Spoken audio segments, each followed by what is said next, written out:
모세 오경은 뭐라고 그랬어요? 토라라고 그랬는데 성경 전체가 다 하나님의 말씀이고 토라라고 볼 수도 있습니다. 율법 책. 그러나 그 무엇보다도 창세기부터 신명기까지 나와 있는 책을 모세의 오경 이렇게 이야기합니다. 저는 오늘 서론적으로 출애굽기의 이 핵심적인 기별에 대해서 여러분이 말씀을 드리는데, 먼저 출애굽기에 대해서 좀 생각을 해보려고 합니다. 성경의 제일 첫 번째 책이 뭐예요? 창세기. 두 번째? 레위기, 민수기, 신명기 5개인데 창세기에서는 뭐가 핵심이냐면 하나님께서 세상을 창조하셨다고 하는 것입니다. 자, 그러면 질문이, 창세기에서 하나님께서 세상을 창조하셨다면 출애굽기에서는 하나님께서 뭐 하셨어요? 무슨 창조를 하셨어요? 네, 출애굽기에서는 하나님께서 누구를 창조하셨냐면 하나님의 백성을 창조하셨어요. 뭐 이렇게도 표현할 수 있습니다. 천지 창조는 창세기, 출애굽기에는 핵심이 뭐냐면 하나님의 백성을 출애굽시키면서 다시 탄생시킨 것이다 라고 볼 수 있다고 하는 것입니다. 그래서 이 엑소더스 그러잖아요. 이 엑소더스는 그 밑에 나와 있는 것처럼 exit라고 하는 단어 생각나시죠? 무슨 뜻이에요? 출구. 출입구할 때, 밖에 나갈 때는 출구를 할 때 exit라고 하는 말을 씁니다. 그러니까 엑소더스라고 하는 이 애굽, 출구라고 하는, 떠났다고 하는 것이 애굽을 탈출했다고 하는 의미가 거기에 담겨 있습니다. 또는 departure라고 하는 말이 있는데, departure라는 뜻이 뭐예요? 집사님, 떠나다, 이륙하다. 그러니까 이 떠나단 말도 있고 이륙하단 말도 있어요. 참 신기하죠? 이 departure라고 하는 것은 공항에 보면 이제 이륙합니다 할 때 어디로 가야 돼요? departure 가야 됩니다. 그러니까 떠나면서 새 출발이에요. 그래서 이 출애굽기는 참 어떤 의미가 있냐면 그냥 애굽을 떠난다고 하는 의미도 있지만 또 다른 시작이다, 창조다라고 하는 의미가 거기에 포함되어 있다고 하는 것입니다. 그래서 떠남과 탈출과 함께 출발이 함께 이루어지는 그런 단어가 엑소더스예요. 그래서 뭐 이스라엘 백성들도 아마 그런 의미를 가지고 이해했으리라 생각합니다. 신학자들은 출애굽기는 하나님께서 하나님의 어떤 구원의 계획을 출발하는 선회로 시작하신 것이다 하는 것이죠. 하나님께서는 이 애굽의 압제, 그들이 고통당하고 애굽에서 좀 살려달라고 그렇게 울부짖으면서 노예로 이 요셉을 알지 못하는 왕이 나오면서 그들이 종으로 전락해버렸어요. 그 자유가 없게 돼요.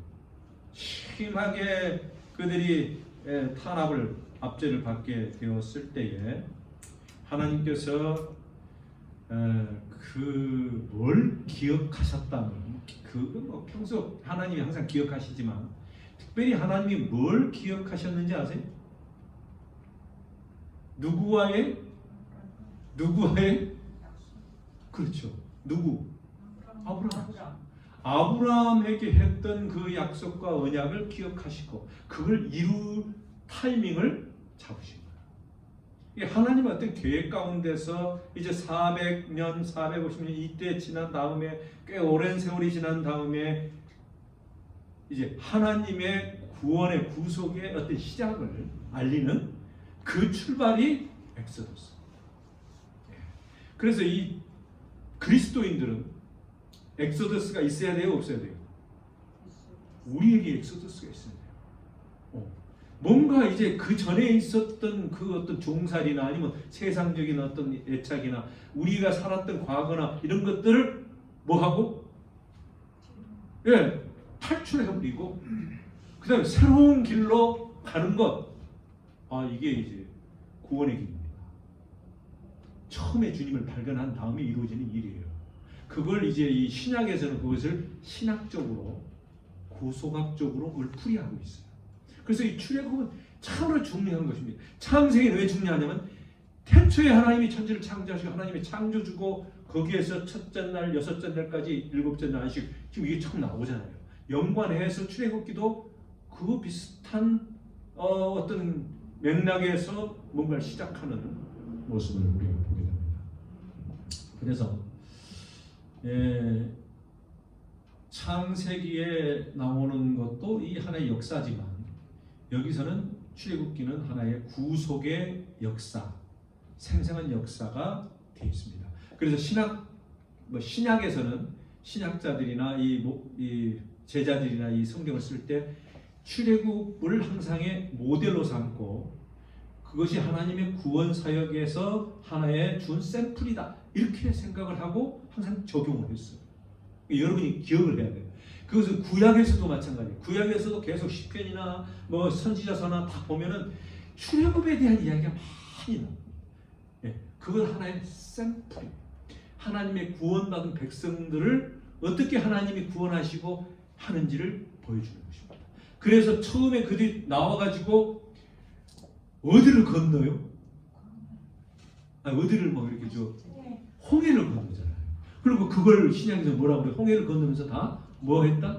침례를 받았잖아요. 그렇게 구원받고 처음에 탈출 하나님을 받아들인 다음에 침례를 받았다. 그게 이제 첫 어떤 단계라고 하는 것을 우리에게 이야기해 줍니다.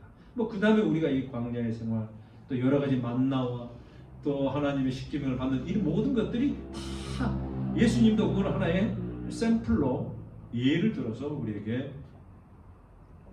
말씀해 주셨는데 그거를 모형이다 이렇게 볼 수 있습니다. 모형이 아니고. 자, 그러면 출애굽의 이야기는 신약과 구약의 중심을 이루고 있습니다. 이야기. 다르게 말하면 성경 전체의 핵심이에요. 뭐 약간 과장되게 말하면 가장 중요하게 다뤄야 할 책이 엑소더스, 출애굽입니다. 어쨌든 출발이 중요하니까 이스라엘 백성들이 이제 출발하는 그 시점에서 이제 출애굽기가 쓰여져 있습니다. 근데 이 모세오경은 사실 하나의 책이에요. 5권의 책이 아니라 한 권의 책입니다. 그래서 누가 썼어요? 모세가 썼죠. 그리고 이 모세오경은 진짜 이 모든 뭐라고 그럴까? 이 토라의 기본이 되고 모든 교육 지침의 하나의 표본이 됩니다. 그래서 성경에서 가장 중요한 핵심 부분을 토라 중에서도 모세오경으로 누가 이 예수님의 제자들뿐만 아니라 구약에 살았던 모든 초창기의 그 유대인들의 그 모든 행적들을 보면은 그 중심에는 항상 모세오경이 있었다 이렇게 말씀드릴 수 있습니다. 그래서 이것은 모세오경은 최초의 가장 거룩한 가장 권위적인 하나님의 말씀의 한 부분으로 그들이 생각했어요. 그래서 이 역사적으로 쭉 보면 이 모슬림 있잖아요. 모슬렘들이 무하메드 이 선지자에게 코란경을 이제 주셨다 그들이 믿는데 선지자라고 하는데 그들도 하나님께서 이 여러 선지자들을 보내셨는데 제일 첫 번째 선지자를 누구로 삼은지 아세요? 모세. 그러니까 자기들은 뭐 이 코란경을 갖고 있기 때문에 이제 모하메드를 이제 이렇게 하고 있지만은 모든 것의 최초는 모세오경이다. 이렇게 가르치고 있어요. 그래서 그들이 모세오경을 보고 있는 것입니다. 그래서 율법이 바로 코란에서 모세에 대해서 몇 번 나오냐, 한 200번가량 언급하고 있어요. 코란. 그래서 가장 그들이 중요하게 생각하고 존경하고 어떤 그 거룩하게 받들고 있는 책 중에 하나가 모세오경입니다. 다른 건 안 봐도 모세오경 보고 있어요. 그리고 그들이 이 출애굽기는 율법의 어떤 가장 중요한 부분이라고 그렇게 생각을 하고 있습니다. 자, 그래서 유대인들은 율법을 이 출애굽기는 율법의 심장이다 그렇게 받아들이면서 한 2천만 명 이상 유대인들이 있는데 그들이 구약에 있는 것 중에 뭐만 믿어요? 모세오경을 믿습니다. 다른 거 받아들이잖아요. 신약은 물론 안 받아들이지만 구약. 이 유대인들이 보고 그 다음에 기독교인들이 뭐 21억 이상 되죠. 세계적으로. 그들이 모세오경을 다 봅니다. 그다음에 모슬림도 12억 정도 이상이 된다고. 지금 더 될 것 같아요. 통계적으로. 세계 인구의 절반 이상이 모세오경을 하나님의 율법으로 받아들입니다. 자, 그래서 이 구약에서는 신약과 구약이 있는데 계속해서 애굽에서 이스라엘 백성들이 구출해 낸 그거에 대해서 언급을 계속하고 있습니다. 신약은 출애굽기에 대해서 149번 인용합니다. 꽤 많이 하죠. 그래서 이 신약의 이 선지자들, 뭐 구약의 선지자들과 신약의 사도들, 뭐 저자들은 광범위하게 출애굽의 주제와 사상과 언어들을 사용하고 있다. 제가 그렇게 말씀드립니다. 얼마나 중요하게 생각하는지 모른다. 자, 그래서 이 율법이라고 하는 것은 하나님께서 자비와 은혜로 그들을 구출해 내셨다고 하는 이 인식들이 사람들의 주어지는 것입니다. 그래서 그들 가운데서 이 율법과 은혜에 대해서 설명하고 있는데 율법이 있기 전에 뭐가 있다고 항상 이야기하냐면 은혜. 은혜가 항상 먼저 있고 난 다음에 율법이 있다. 이렇게 이야기합니다.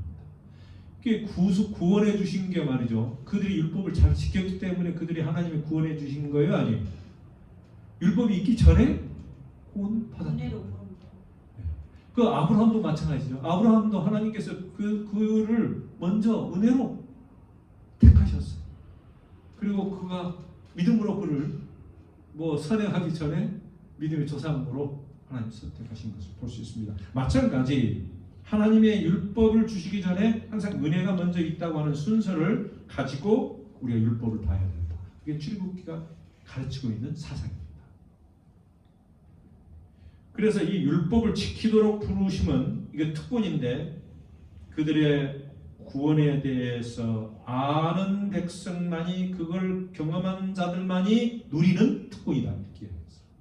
율법은 진짜 하나님의 선택된 그것을 경험하고 하나님을 아는 자에게 주신 하나님의 선물입니다.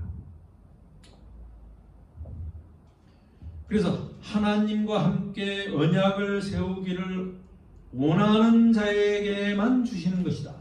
willing to라고 하는 말씀. 하나님과 함께 뭔가 원하는 자, 그렇게 하기를 바라는 자에게 하나님께서 주시는 것이다. 라고 하는 것입니다. 이 성경의 원칙입니다. 성경은 창세기부터 계시록까지 똑같은 말씀인데 하나님의 은혜가 먼저 있고 그 다음에 순종이 먼저 있게 되는 것이죠. 오늘날의 모든 사람들도 마찬가지예요. 우리가 먼저 하나님을 발견한 게 아니에요. 먼저 하나님의 계시가 있고 은혜가 있었습니다. 그래서 그것을 진짜 겸손한 마음으로 받아들이는 자에게 하나님께서 은혜를 베푸셨는데 오늘의 모든 사람들도 자기 스스로의 노예 상태에서 하나님의 도움을 청할 때 능력과 자비로우신 하나님에 의해서 자유를 얻게 된다고 하는 것이 복음입니다. 그게 출애굽기의 핵심적인 기별이에요.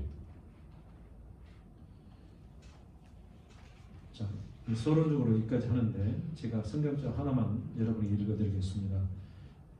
요한복음 8장 32절 잘 아는 성경절인데 이런 말씀이 있어요. 진리를 알지니 진리가 너희를 자유케 하리라. 그리고 36절에 그러므로 아들이 너희를 자유케 하면 너희가 참으로 자유하리라. 이 진리가 너희를 자유케 하는데 하나님의 아들이 우리를 자유케 한다. 진리는 예수님이다. 뭐 이런 지금 이야기를 하시면서 진리가 너희를 자유케 하기 위해서 이 죄 가운데서 죄로 말미암아 죽을 수밖에 없는 그런 운명, 그 죄의 종으로 살고 있는 모든 자에게 자유를 주시기 위해서 이 땅에 오신 예수님에 대해서 이야기하고 있고, 그게 바로 복음의 핵심이고 구원의 공식이다고 하는 것입니다. 그래서 출애굽기에서는 바로 믿음으로 말미암는 의와 바로 하나님의 은혜로 말미암아 믿음으로 모두가 다 이 하나님의 백성으로 하나님께서 부르시고 순종하도록 율법을 주셨다. 그래서 율법은 진짜 모두가 누릴 수 있는 하나님의 어떤 것이 아니라 특별한 백성들에게 주어진 하나님의 계시요 하나의 선물이다. 이렇게 성경은 이야기하고 있습니다. 자, 이까지 먼저 이제 출애굽기에 대해서 이야기를 했고, 오늘은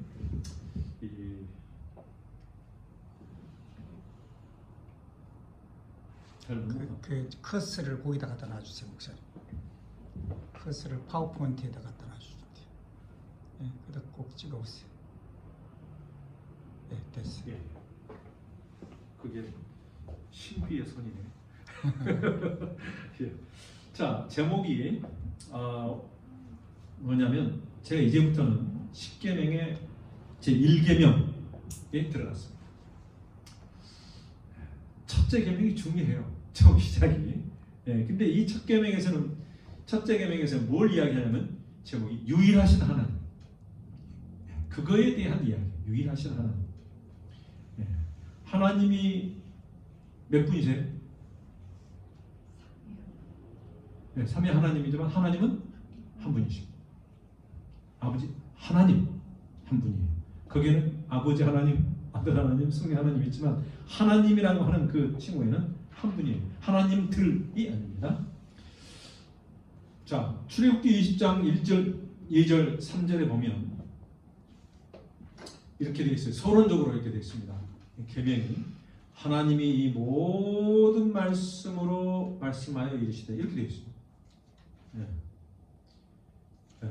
하나님이 이 모든 말씀으로 말씀하여 이르시되 나는 너를 애굽 땅 종되었던 집에서 구원하여 낸 인도는 구원이잖아요. 엑소더스니까 거기서 구원하여 낸 인도하여 낸 내 하나님 여호와니라. 네. 여기서 내 하나님 여호와 이게 유일하신 하나님. 그래서 첫 번째 계명이 3절에 나옵니다.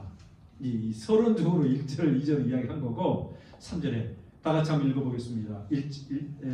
첫 번째 계명입니다. 3절 시작. 너는 나 외에는 다른 신들을 내게 두지 말라. 이거예요. 너는 나 외에는 다른 신들을 내게 두지 말라.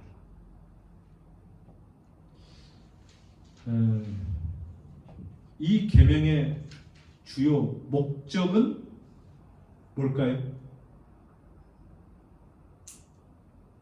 첫째 계명의 주요 목적이 뭐예요? 뭘 강조하기 위해서? 하나님의 유일하신 하나님. 유일. 그러니까 하나님 한 분. 그걸 강조하고 있는 것이 첫째 계명입니다. 다른 것보다도 그걸 이해해야 돼요. 그래서 모든 것이 유일하신 하나님으로부터 시작한다. 이거는 기독교에서 그렇게 가르치고 있고 유대인들도 그렇게 가르쳐 왔어요. 하나님은 한 분이시다. 그겁니다. 그거를 다신교에서 아니면 뭐 여러 가지 뭐 범신 이런 것들이 이 교회에서는 판을 쳤어요. 뭐 어디에서도 하나님이 있고 뭐 강가에서 산에서 뭐 이게 범신론적 이런 것들이 이방에서 가지고 있는 신들이에요. 뭐 그다음에 그리스 같은 것도 뭐 여러 가지 제우스 신이 뭐 신이 많잖아요. 막 태양도 신이고 달도 신 막. 그러나 성경에서는 뭐냐면 유일신. 그게 기독교의 가장 중요한 시작점입니다. 근데 여기서 한번 좀 단어를 보면 3절에 너는 그랬어요. 이 너는이라고 하는 누구를 가리키고 있죠? 너는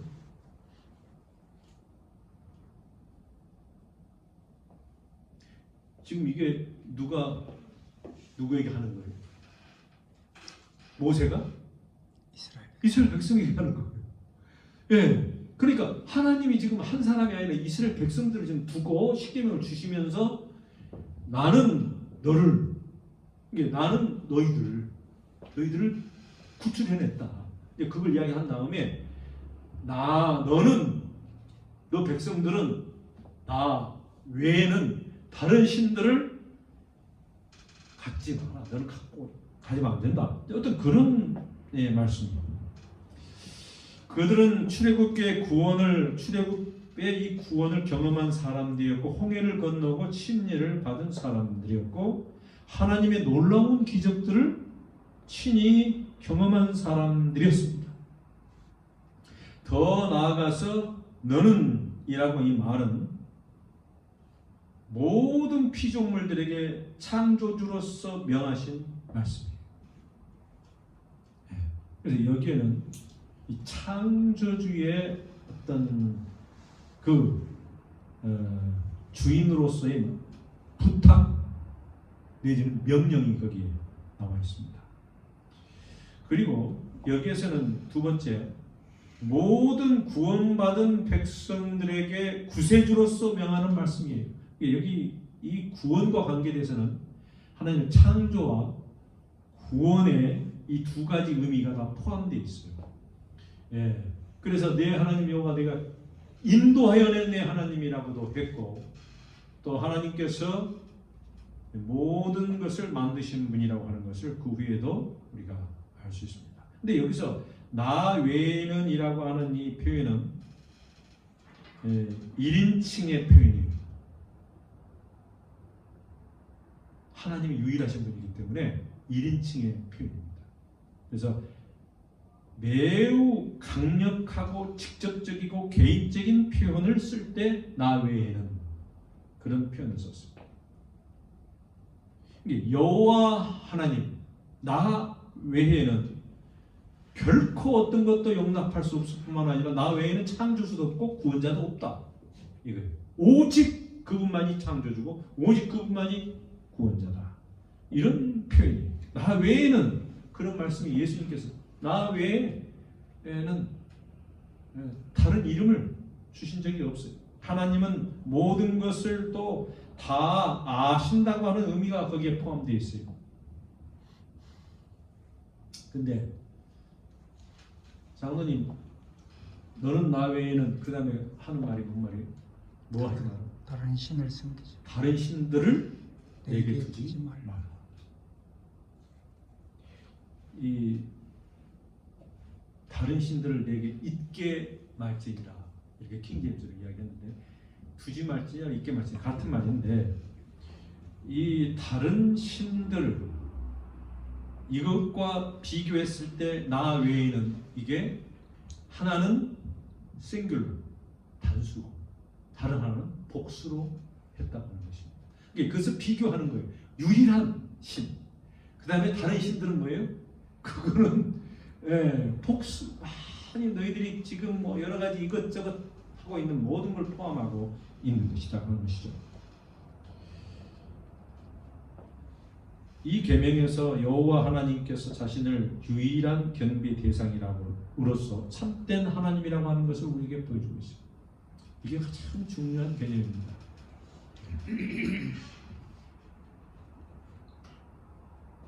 예수 그리스도는 어떤 분이에요? 유일하신 독생, 유일하신 분이다. 이런 말씀을 가끔 하잖아요.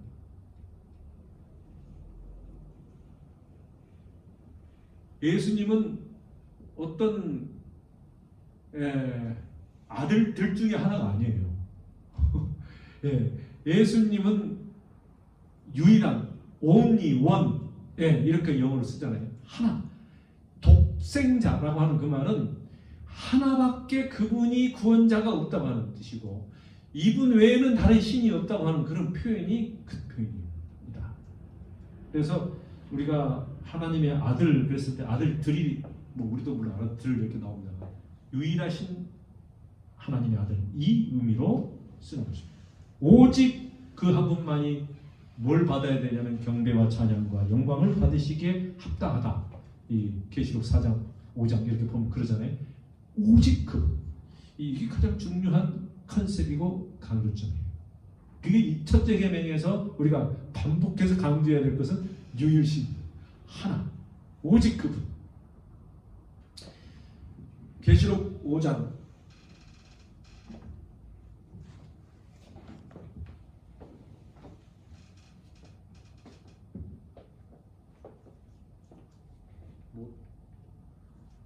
이게 누를 때만 가는가요? 안 되나요?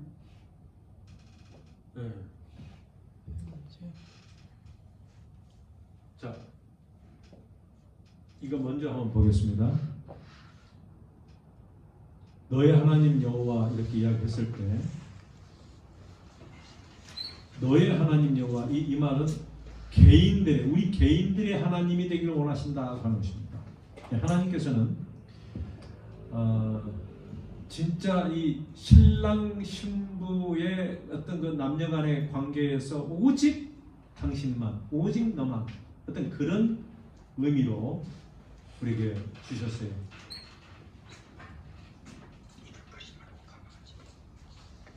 정문이 지금 어떻게 하십니까? 다음 장 이게 이렇게 돼 있어.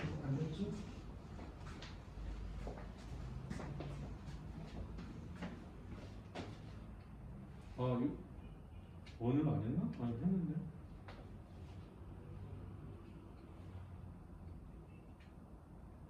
진짜 안 됐네요.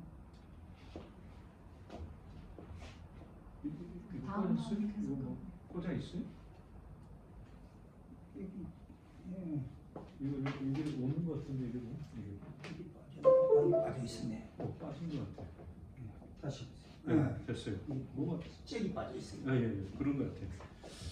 자, 여기부터 먼저 하고 넘어가겠습니다. 왜냐면 너의 하나님 여호와에 대해서 한번 개인의 하나님이 되길 원하신다. 이건 뭐냐면 하나님이 너의 하나님 여호와라고 하는 그 표현은 개인적인 관계를 하나님이 중요하게 생각하신다고 하는 그런 의미로 받아들일 수 있습니다. 자, 세 가지 포인트가 있는데 10계명은 명령이 아니라 뭐다? 거기에 대해서 답을 나로 너의 하나님이 되도록 하라. 네, 그랬어요. 자, 10계명은 명령이 아니라 뭐예요? 부탁이다. 맞았어요. 하나님이 뭐뭐 되도록 하라. 그냥 하나님이 그냥 우리에게 명령이 아니라 그렇게 좀 되었으면 좋겠다고 하는 관계적인 표현이에요. 내가 너와 함께 하나가 되면 좋겠다. 가족이 되면 좋겠다. 너의 하나님이 되고 싶다. 나는 너희를 구원하고 싶다. 어떤 부탁이라고 우리가 표현할 수도 있습니다. 10계명은 무엇이 아니라 율법, 복음이다. 내가 말을 하려고 했어. 하나님은 무엇이 아니라 복음이다. 10계명은 무엇이 아니라 복음이다. 두 번째. 율법이 아니라고. 예, 맞습니다. 종되었던 집에서 인도해낸 10계명은 율법이 아니라 복음이다. 제가 그냥 이렇게 적어봤습니다. 세 번째, 십계명은 문자적 무엇이 아니라 더욱 정성과 뭐로 사랑하고 순종하는 것이다. 십계명은 문자적 뭐가 아닌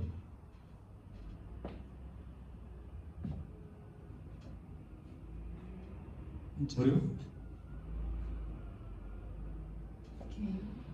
문자적 명령이 아니라 문자적 더욱 정성과 마음으로 사랑하고 순종하는 것이다. 네. 십계명은 문자적 형식이 아니라 마음으로 사랑하고 순종하는 것이다. 문자적 어떤 그런 형식이 아니라 문자적인 것이 아닙니다.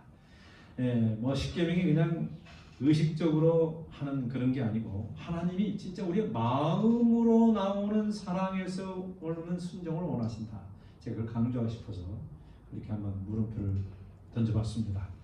그래서 우리가 십계명에 대한 어떤 우리가 이 개념을 좀 잘 가졌으면 좋겠어요. 이것은 진짜 복음이고 하나님의 사랑의 기별이고 우리 모두가 다 주님과 하나 되기를 원하시는 것이다. 여러분이 기억해 주시면 좋을 것 같습니다. 자, 그러면 이제 제가 몇 성경절들을 좀 보면서 이 저녁에 이 첫째 계명에 대해서 서론적으로 좀 정리를 하겠습니다. 자, 너는 누구예요? 모든 피조물. 모든 구원받은 백성을 창조주께서 구원받은 백성, 구세주께서 우리 모든 구원받는 백성과 모든 피조물에게 하신 말씀이 너는 나 외에는 그래서 1인칭 표현이다 이런 말씀을 했고요.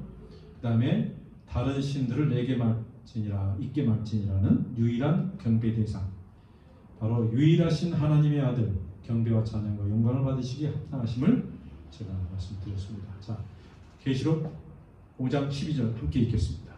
시작. 큰 음성으로 이르되 죽임을 당하신 어린 양은 능력과 부와 지혜와 힘과 존귀와 영광과 찬송을 받으시기에 합당하도다. 그러니까 우리의 예배에 그분이 중심이 되어서 이 어린 양은 누구죠? 예수님. 십자가에 돌아가신 그분이 바로 모든 것을 우리 예배에 우리의 마음과 함께 받기에 합당하신 분인데 이 능력, 부, 지혜, 힘, 존귀, 영광, 찬송 몇 개예요? 7개. 물론 뭐 특별히 뭐 의미가 7개가 있는 건 아니지만 어쨌든 하나 예수님이 완전 숫자로 모든 걸 다 받기에 합당하신 분으로 그렇게 요한은 설명을 하고 있습니다.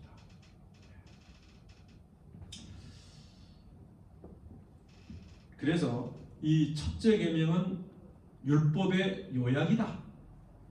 이렇게 어떤 사람은 이야기했습니다.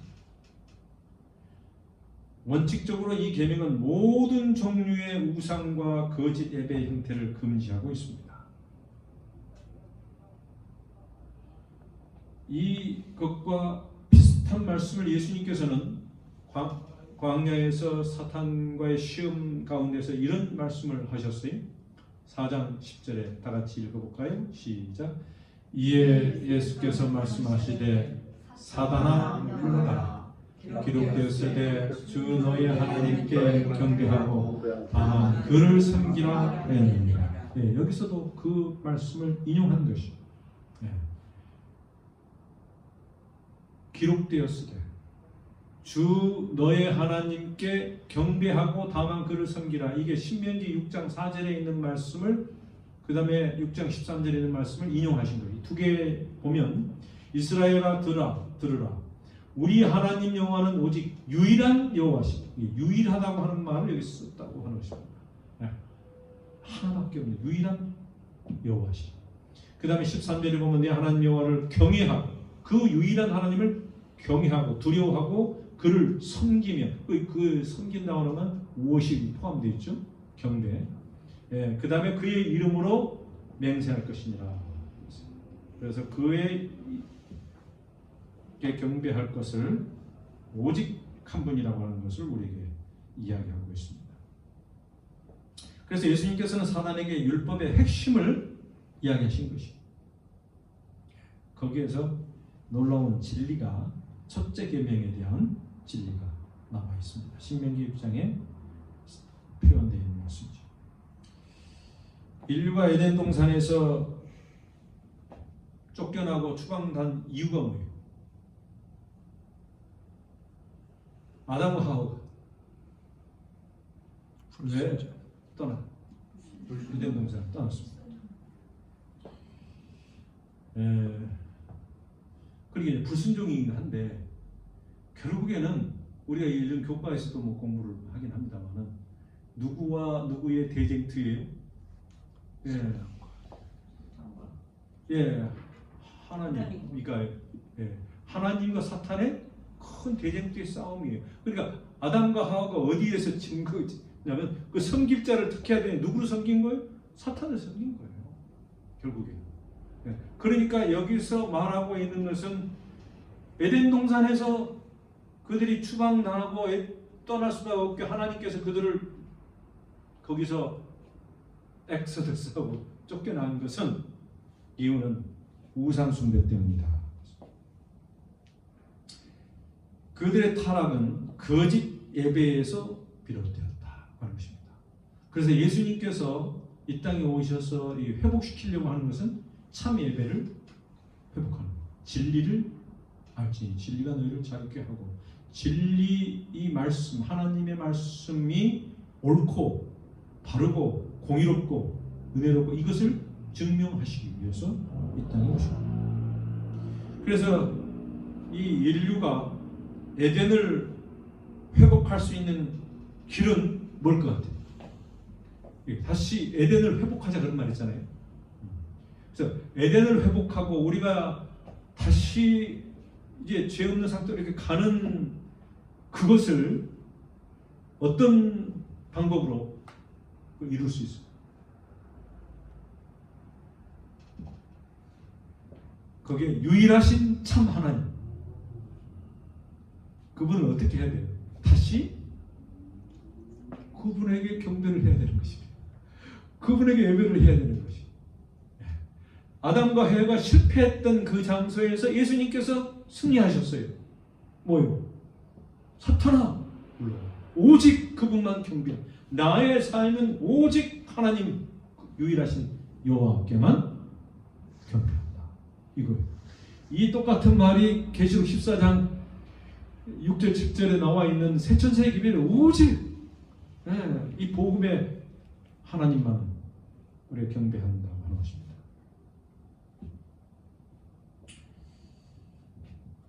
하나님의 참 하나님에 대한 순종과 예배.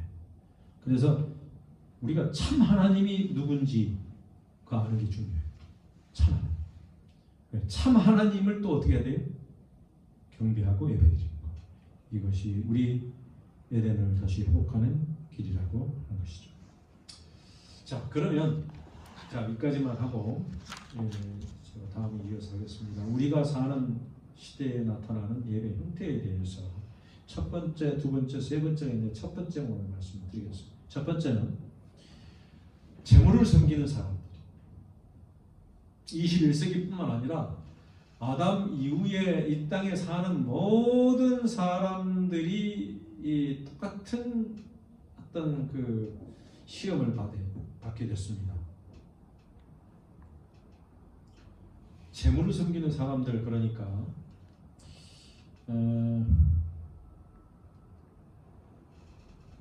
뭐가 생각이 나요?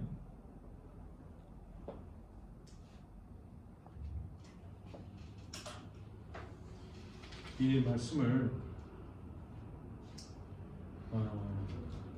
보기 전에 여러분 이 하와가 선악과를 따먹었을 때 창세기 3장 6절에 보면은 선악과 어떻게 생겼다고 그랬어요? 여자가 그 나무를 본즉 어땠다고? 보암직도 하고 먹음직도 하고 보암직도 하고 그랬어요. 먼저 먹음직스러웠고 그 다음에 보암직스러웠어요. 이게 예수님의 그 시험에서 그 세 가지 시험 받으신 거 있잖아요. 그 먹는 것이 있었고, 그 다음에 예수님을 사랑으로 해서 모든 영광을 다 보여준 것도 있고, 그 다음에 절하고 하라고 하는 그런 것도 있었잖아요. 그러니까 이 먹음직도 하고 보암직도 하고 지혜롭게 할 만큼 탐스럽기도 한 나무, 그게 사실 다 포함되어 있는 그런 시험이라고도 볼 수 있어요.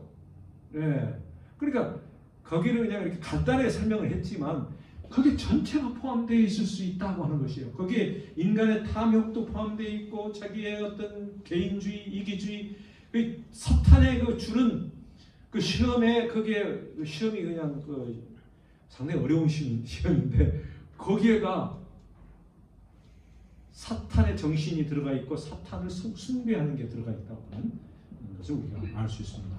그래서 이 재물을 섬기는 거 그러면 재물 하나에 다 들어가 있는 것 같아요. 제가 보니까 성경에서는 돈, 재물, 소유 뭐 어째 이런 걸 가지고 봤을 때 사람이 뭐에 대한 유혹이 있냐면 내 것과 하나님의 것과의 관계에서 오는 것이에요. 하나님을 선택할래? 아니면 네가 좋아하는 보이는 모든 것을 다 보여주면서 너가 이거 다 가질래? 라고 하는 것입니다. 세상에 있는 우리가 다 보면 갖고 싶어야 하는 거예요.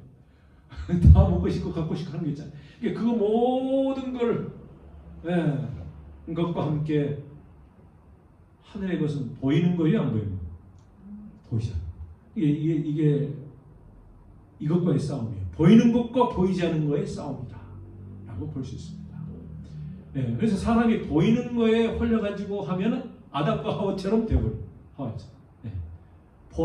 보이는 거, 먹음직거 모든 탐스럽 그 마음이 완전히 쏠리는 것입니다.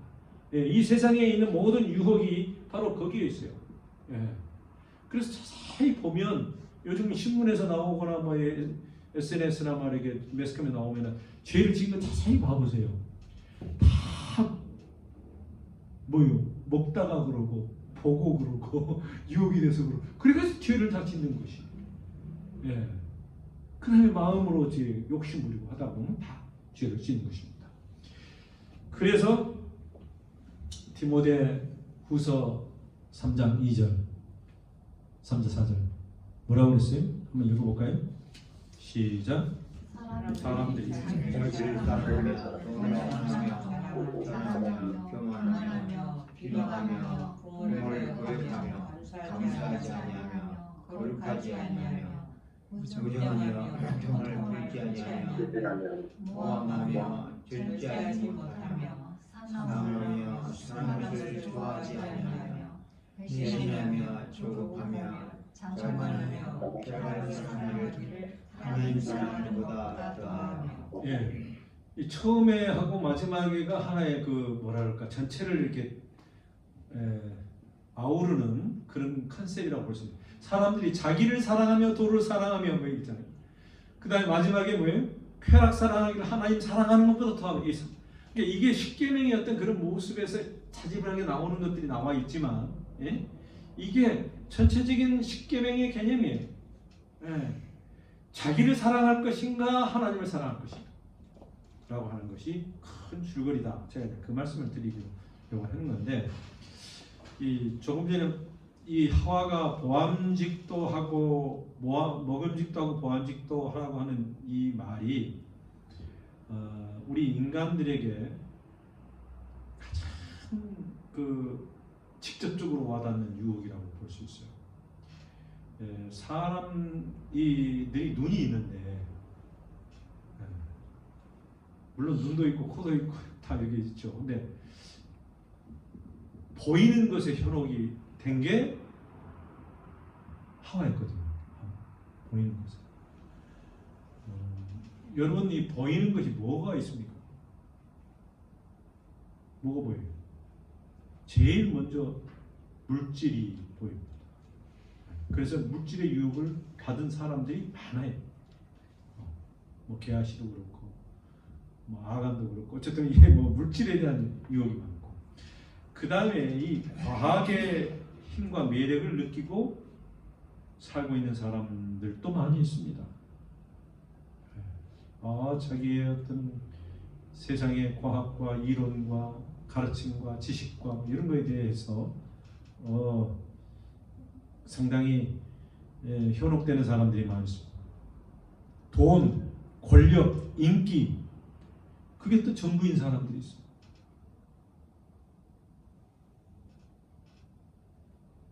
여러분, 보이는 게 전부입니까? 보이지 않는 게 진짜입니까? 많은 사람들이 보이는 것이 전부인 양 하고 살고 있다. 근데 성경 말씀은 보이는 것은 잠깐이요, 보이지 않는 것은 영원하다, 이렇게 가르치고 있습니다. 그래서 세상과 하늘나라를 비교하면서 이 세상은 잠깐이고 허무한 것이다.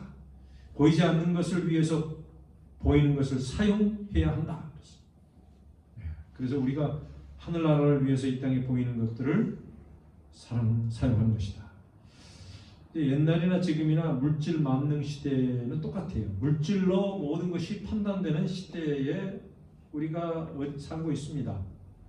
그거는 시장 경제에서의 어떤 원리에서도 볼 수 있어요. 돈이면 안 되는 게 없고 돈 앞에 사회주의도 무너지고 있어요. 여러분, 구라파가 유럽이 사회주의가 무너졌죠. 물론 지금도 있지만, 그러나 그 사회주의도 요즘 어떻게 바뀌냐면 시장 경제로 바뀌고 있어요. 그래서 모든 것이 뭐예요? 먹고 또 이게 잘 사는 것이 하나의 목적으로 그렇게 되어 있는 걸 볼 수 있습니다. 수많은 사람들이 마음을 사로잡고 있는 것이 바로 그런 보이는 것이라고 하는 것을 우리가 알 수 있습니다. 어느 시대에나 변함없는 인기를 가지고 있는 이 다운라 신, 이거에 대해서 성경에서는 이 보암직도 하고 지혜롭게 할 만큼 탐스럽기도 한 나무다. 이게 그들의 것입니다. 자, 이거로 마치겠습니다. 고린도후서 4장 18절 다 같이 읽겠습니다. 시작. 우리가 주목하는 것은 보이는 것이 아니요 보이지 않는 것이니 보이는 것은 잠깐이요 보이지 않는 것은 영원합니다. 그래서 우리가 주목하는 것은 보이는 것이에요, 보이지 않는 것이? 바울은 보이지 않는 것이다. 사실 참 하나님은 보이는 하나님이에요, 보이지 않는 하나님? 보이지 않는 하나님입니다. 하늘나라도 마찬가지. 우리 영적인 것은 우리 육적인 것과 비교할 수 없는 것이죠. 오늘도 주의 백성들 보이지 않는 하나님 가운데서 믿음으로 그를 받아들이고 오직 우리에게 계시하신 하나님의 말씀, 특별히 출애굽기를 통하여 우리 창조주 하나님, 우리의 구원의 하나님을 개인적으로 우리 모두가 다 만나고 경험하는 우리 주의 종들이 되시기를 예수 그리스도 이름으로 축원하면서 말씀을 주겠습니다. 아멘.